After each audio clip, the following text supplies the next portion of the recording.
So hello everyone, welcome back to another negative model video. और last video में हमने देखा ना कि किस तरीके से त्यानी ब्लैड के ऊपर मैं लौंडे को फंसाने की ट्राई की थी, लेकिन लौंडा फंसता नहीं है बल्कि वो उल्टा बढ़ जाता है विद सोल ट्रांसफॉर्मेशन के अंदर में। नहीं देखी तो जाके चेकआउट कर लो वीडियो को, ऑलरेडी मैंने डिस्क्रिप्शन में लिंक डाल दिया है और चाहो तो डायरेक्टली जाके चैनल में विजिट करके देख भी सकते हो। तो आज के इस वीडियो में हम लोग जानने वाले हैं कि ऑल सीर की बर्थडे पार्टी के अंदर में बैंड हमारा राजा भाई बचाने वाला है और वो कैसे पता चल जाएगा। तो चलिए आज के इस वीडियो को बिना किसी देरी के शुरू करते हैं।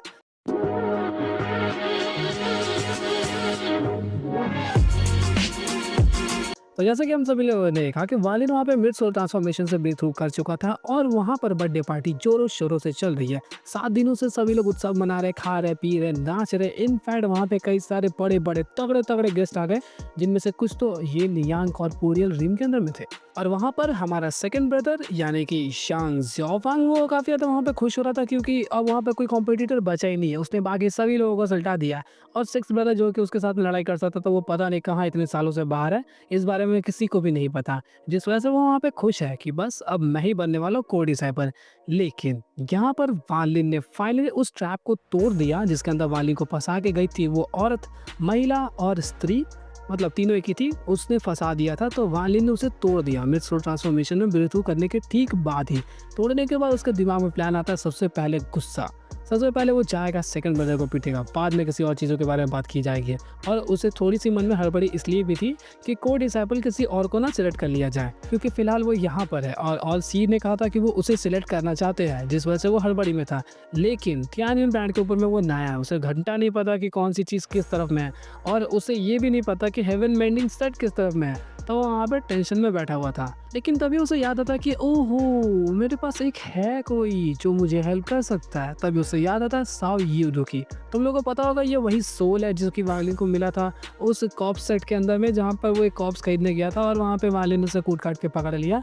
जिसके बाद वो उसे एज अ मैसेंजर, मतलब खुद के एक स्वॉर्ड सोल के रूप में इस्तेमाल कर रहा है। उसने यहाँ पर उसे निकाला यानी कि साओ यूडो को। वो यहाँ पर ऑलरेडी कई सालों से रह के गया है, जिस वजह से वो काफ़ी ज़्यादा फैमिलियर है उस पूरे प्लेनेट से।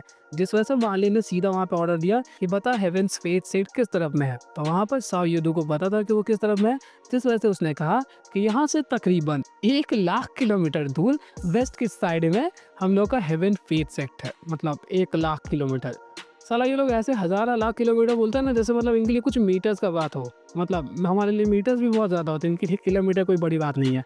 तो वहाँ पर वालिन कुछ सोचता समझता नहीं है, साओ यूडो वापस चिंता करता है और इतनी तेज़ी से वालिन वहाँ पे ट्रैवल कर रहा था, तुम लोग सोच नहीं सकते। वालिन के पीछे जब कोई एनिमी लगता है ना, तो वो जितना तेज़ भागता है उससे कई गुना ज़्यादा तेज़ था वो। सभी लोगों को लग रहा था कि कोई मीटियोर टाइप का चीज़ जो है वो काफ़ी तेज़ी से हवा में ट्रैवल कर रहा है। ये स्पीड थी उसकी, पूरा चीरता हुआ आसमान को वो काफ़ी तेज़ी से ट्रैवल करता हुआ उस जगह पर पहुँच रहा था। यहाँ पर जाने में वालिन को सच में अभी काफ़ी समय लग चुका था। और वहाँ पर वो जो बर्थडे पार्टी की जश्न है वो तकरीबन 7 दिनों से कंटिन्यू थी। सब लोग मज़े कर रहे थे और इस दौरान 8वें दिन यानी कि आज के कल होकर वहाँ पे ऑल सिर अपने कोड डिसाइपल को सिलेक्ट करेंगे, जब वहाँ पे वालिन अवेलेबल नहीं होगा। और सभी फैक्टर्स को जो कि मैंने बता रखा है, उन सभी फैक्टर्स को देखने के बाद हमें पता चलता है कि वो जो सेकंड ब्रदर यानी कि वो शांग ज़ियाओफान जो है उसे सिलेक्ट कर लिया जाएगा as a code disciple according to calculation. जिस वजह से वो वहाँ पे मस्त चिल मार के बैठ के वहाँ पे नाच देख रहा था औरतों का, और वो बहुत ज़्यादा ही खुश था। और उसके मन का ये जो खुशी है ना, मुझे देख के बहुत अच्छा लग रहा था। बड़ा ही क्यूट बच्चा है, पूरे सपने बूंद के रखा है, लेकिन वालिन उस सपने के ऊपर मुँह नहीं आ रहा है, वो भी बहुत ज़्यादा ही तेज़ी से। इतनी तेज़ी से ट्रैवल करने के बाद वालिन फाइनली उस जगह पर पहुँच जाता है और एक ही झटके में गिरता है, बूम। पूरी पार्टी तहस महस, मतलब वो चैप्टर का नाम ही था डिस्ट्रॉइंग द सेलिब्रेशन। और वहाँ पर वालिन पहुँचते ही बहुत ज़्यादा ही गुस्से में था। उसने सीधा सोच लिया था, पहले इससे निपटूंगा, बाद में कुछ और होगी, जो रास्ते में आएगा मैं उसे मार दूंगा। एंड हम लोगों ने जो पुराना प्रीव्यू देखा था जिसके अंदर में वालिन कहता है कि जो भी मेरे रास्ते में आएगा आज वो मरेगा, वो शायद से यही वाला मोमेंट होने वाला है। वालिन जब वहाँ पे एंटर करता था, वहाँ पे कुछ एल्डर्स ऑलरेडी मौजूद थे, जिनका मेन काम था कि यहाँ के रूल्स एंड रेगुलेशंस को मेंटेन करना। वहाँ पे तकरीबन 6 के 7 कल्टिवेटर्स थे और उनमें जो सबसे कमज़ोर कल्टिवेटर था वो अर्ली एसिडेंट पर था, और जो सबसे स्ट्रॉन्गेस्ट था वो लेट एसिडेंट लेवल पर। मतलब 7 एसिडेंट लेवल के कल्टिवेटर्स, काफ़ी महंगा जगह है ये, हो सकता है। इसके बाद ही यहाँ पे हमें पता चलता है कि सबसे पहले जो भड़किया कौन था, वही वो मिडिल एज्ड आदमी, इसके साथ-साथ सेकंड ब्रदर। इन दोनों का दिमाग बहुत ज़्यादा ही सटक गया और यहाँ पर वो जो औरत जिसने उसे वहाँ पे उस जगह पे फँसा दिया था, वो वहाँ पर अवेलेबल थी और यहाँ पे वाईवी भी था। जिसके बाद यहाँ पे वालिन घुसते ही सबसे पहले वो बोलता है कि जिसने भी मुझे षड्यंत्र करके मारने की कोशिश की या फिर फँसाने की, मैं उससे यहाँ पर ज़िंदा नहीं छोड़ूँगा। उसने यहाँ पर एक काफ़ी कूल डायलॉग मारा, मैं किसी के साथ उलझना नहीं चाहता, लेकिन अगर कोई मेरे साथ उलझेगा तो वो अपनी जान से हाथ धो बैठेगा। और जैसे ही उसने ये डायलॉग मारा यहाँ पर, तो वो मिडिल एज्ड आदमी बहुत ज़्यादा गुस्सा हो जाता है। उसे लगता है कि कैसे कोई मास्टर की बर्थडे सेलिब्रेशन को यहाँ पर डिस्ट्रॉय कर सकता है। उसने कहा कि अभी फ़िलहाल बर्थडे सेलिब्रेशन चल रहा है, तुम चुपचाप यहाँ पर आके बैठ जाओ। यहाँ तक कि सेकंड ब्रदर ने भी उसे यहाँ पर ऑफ़र किया, लेकिन वाली इन सभी चीज़ों को सुनने के लिए बिल्कुल तैयार नहीं था। वो कहता है, आज मैं तुम्हें ज़िंदा नहीं छोड़ूँगा। जिसके बाद वो जो थर्ड मतलब मिडिल एज आदमी था, वो काफ़ी ज़्यादा गुस्सा हो जाता है और वो वहाँ पर आगे बढ़ के आता है वालिन से लड़ने के लिए। लेकिन यहाँ पे सेकंड ब्रदर ने उसे 1 मिनट के लिए रोक लिया और वहाँ पे उस काउंसिल से वो अनुरोध करते हैं कि वालिन हम लोगों की बर्थडे पार्टी को ख़राब करने का ट्राई कर रहा है, तो क्यों ना हम लोग इसे रोकें। इसके बाद वो जो अर्ली एसिड लेवल के कल्टीवेटर्स वगैरह थे, पता नहीं क्यों उन्होंने वहाँ पर रिएक्ट नहीं किया। क्या वो लोग डर गए एक मिड सोल ट्रांसफॉर्मेशन कल्टीवेटर से? क्योंकि वालिन कितनी ही बड़ी तोप किए ना हो, कभी भी एक अर्ली एसिडेड या फिर एसिडेड लेवल के कल्टीवेटर से नहीं लड़ पाएगा। क्योंकि हम लोगों ने सितुनान को भी देखा था। हाँ, मैं मानता हूँ कि उस दौरान वो अर्ली सोल ट्रांसफॉर्मेशन पे था, बट स्टिल वो नहीं लड़ पाएगा। पता नहीं यहाँ पे क्यों वो सभी एल्डर्स डर रहे थे। जब यहाँ पे उस मिडिल एज आदमी ने देखा कि वहाँ पे सभी एल्डर्स कुछ भी रिएक्ट नहीं कर रहे, तो वो गुस्सा हो जाता है, उतर जाता है लड़ने के लिए। उसने सोचा आज तो मैं इसे मार दूंगा, क्योंकि वो लोग ऑलरेडी लेट सोल ट्रांसफॉर्मेशन के पास में है। इसके बाद वो वहाँ पे उतरता है उससे लड़ने के लिए। वालिन यहाँ पे बहुत ज़्यादा गुस्सा था। उसने सीधा वहाँ पे एंट्री मारते ही सबसे ताकतवर हमला किया, जो कि था डिमोनिक फ्लेम से। और इसकी जो भयानक टेक्निक यानी कि उसकी जो पावर्स थी, वो अलग लेवल थी। उससे जो फ्लेम निकलता है, उसके आसपास के कल्टीवेटर्स तक डैमेज होने लगते हैं। इतना ज़्यादा डैमेज कि उन्हें खुद के सामने बैरियर क्रिएट करके खुद को प्रोटेक्ट करना पड़ा, यहाँ तक कि उस अर्ली एसिडेड लेवल के कल्टीवेटर्स तक को। और इस दौरान तुम्हें क्या लगता है कि वो मिडिल एज आदमी खुद को टिका पाएगा? उसकी हालत फट चुकी थी, वो वहाँ पे पूरी तरीके से ज़ख्मी हो चुका था। इसी दौरान वहाँ पे वो सेकंड ब्रदर भी उस बैटल के अंदर में एंटर करता है, उसे वो काफ़ी बुरा वाला कूट भी देता है। सेकंड ब्रदर की हालत बहुत ख़राब है, वहाँ पे मिडिल एज आदमी की भी हालत ख़राब है। और वालिन के सामने में वो सेकंड ब्रदर अभी सामने में पड़ा हुआ है, लेकिन वालिन उसे मारता नहीं है, बल्कि उसे छोड़ के आगे की तरफ चला जाता है, क्योंकि उसका जो मेन खुन्नस था वो फर्स्ट ब्रदर से ज़्यादा था, मतलब वही मिडिल एज आदमी से। वो मिडिल एज कल्टीवेटर ऑलरेडी इस तरीके से घायल हो चुका है कि उसे बचा पाना मुश्किल है। और वालिन ने यहाँ पे निकाल लिया सोल लेशर। पता नहीं इसके पास में कितने तगड़े तगड़े ट्रेजर्स आ चुके हैं। सोल लेशर वन ऑफ माय फेवरेट्स है। वालिन ने वहाँ पे निकाला, सेकंड ब्रदर को इग्नोर मारा, वो नीचे ज़मीन पे अनारकली की तरफ पड़ा हुआ है, वो सीधा बढ़ जाता है सलीम की तरफ और उसने मारा एक सोल लेशर। और एक ही सोल लेशर में तुम्हें पता है ना कि वो सोल के ऊपर में अटैक करती है, उसका ओरिजिन सोल वहाँ पे बाहर आ जाता है। और उसके साथ में क्या हुआ, इतना भयानक मंजर तुम लोग सोच भी नहीं सकते। जब वो वहाँ पे पूरी तरीके से उस मिडिल एज आदमी को निपटा देता है, तो फिर बारी आती है किसकी?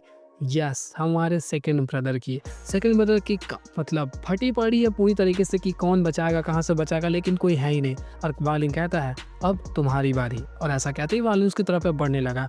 और इस मोमेंट को देख के वहाँ पे सेकंड ब्रदर अच्छी तरीके से समझ चुका था कि अब ये जो फाइट है वो बिल्कुल एंड की तरफ बढ़ रहा है। मतलब अब मुझे यहाँ पर पूरी तरीके से अपना जोर शोर लगा देना होगा कि अगर अब ये फाइट बिल्कुल एंड की तरफ जा रही है तो मैं अपना 100% दूंगा। और ऐसा कहते ही वहाँ पे वो कुछ करता, उससे पहले वालिन का वहाँ पे मुंह खुलता है और वहाँ पे मुस्कुराते हुए उसने यहाँ पे निकाल दिया अपना हुकुम का इक्का, द 1 बिलियन सोल फ्लैग।